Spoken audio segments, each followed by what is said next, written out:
Hey guys, it's me, Dominu Callis, and I'm bringing you this week's Cabbage Times. So, I'm going to be doing a new episode type, not really a series, as the episodes won't be connected to each other, but they will all follow the same format.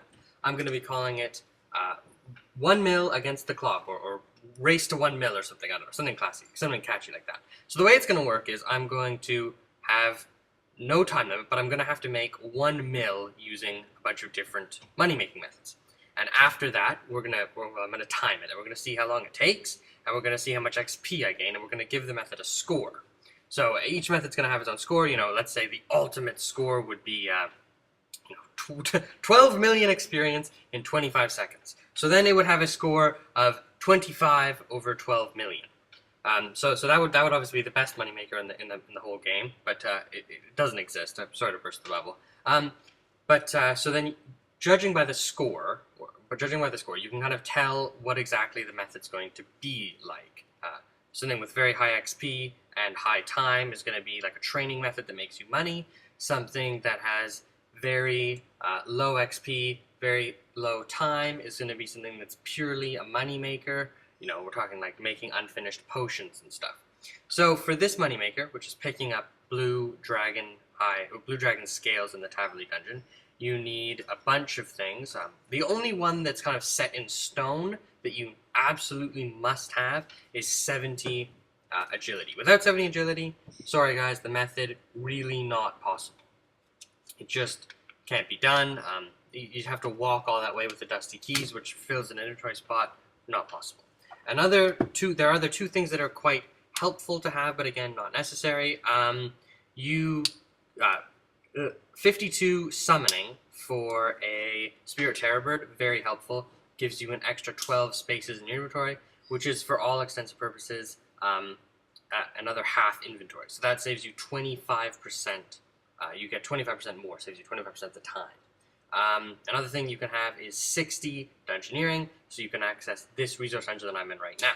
Now, according to RuneScape Wiki, this resource dungeon only saves you 20 seconds, but I'm not sure if I believe that, and even if I do believe that, I think just the pure simplicity of the fact that all of these scales are kind of lined up around this one weird pillar thing is just better than them being scattered around. So if you have access to this, use it. If you don't, again, you don't have to. Wiki says you'll only lose 20 seconds per trip. So that's pretty good, which brings us up to trip time. My average trip time was about 5.5 minutes with the Terror Bird. But again, I have some kind of lag, as I'm sure you guys can see on this recording. My server is pretty bad, and when I run the recorder, it's worse. So again, my time's not going to be 100% accurate, but will give you a somewhat good clue into what's going on. So it was about 5.5 minutes per trip. So according to Wiki, then, you add an extra 20 seconds, and we're getting up to nearly 6 minutes a trip. But even then, that's pretty good. So the method, pretty self-explanatory, really. Picking up blue dragon scales. You walk around this pillar, pick up the blue dragon scales, get a full inventory, fill up your Terror Bird, and then you leave. The other thing you're going to want to do is you're going to actually want to walk to the bank. In the kind of post-Lodestone RuneScape, walking seems a little weird, but you're actually faster walking to the bank in South Taverley than you are to teleport. Or at least when you have a mini-map the size of mine, and mine is actually really big.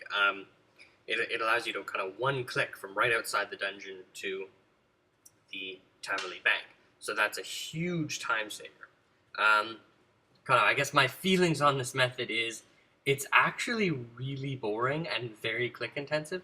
So I guess I wouldn't recommend it if you have other options. But if you have no GP, if you just came back from the game after quitting, kind of did the whole, I'm done with RuneScape, I'm going to give away all my money type thing, and then you came back and thought you might want to start playing again, this would definitely be a great way to get your first 2 or 3 mil. Pretty good money per hour, as I'll tell you guys in a sec. No gear requirements at all.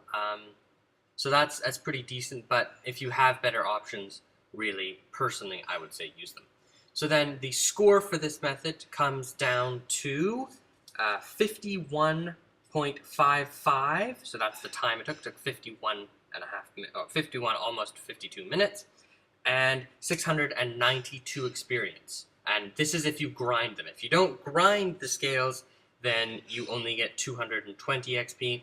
But really, for the additional time it takes, grind them. You get, actually, over the 500 or almost 500 it takes to get a mill, you get an extra 39k, which is about half of an inventory with half of an inventory in a Spirit Terror Bird. So that's pretty good savings for something that's pretty quick and easy. That pretty much wraps up this episode. If you guys like this whole idea for a series, tell me down below. Tell me what other methods I could use. Tell me what you want to see. Other than that, as always, guys, don't be a schmo, be a bro. Hit that like button, hit that subscribe button. Follow us on Twitter, follow us on Facebook. This whole month, or for the next month, we're really going to try and bring us a lot of quality. We've kind of noticed that our quality for videos is not always amazing. We're going to try and go for quality, well thought out, videos that take us an hour and a bit to make, so we can show you guys that we care. We want to get some subs, get that going. Thanks to everyone who has subscribed. To people who are wondering if you should, please do. We do 5 videos a month, 5 videos a week, which is pretty great. That's 20 a month for your viewing pleasure. Yeah, really, just thanks, guys. Peace.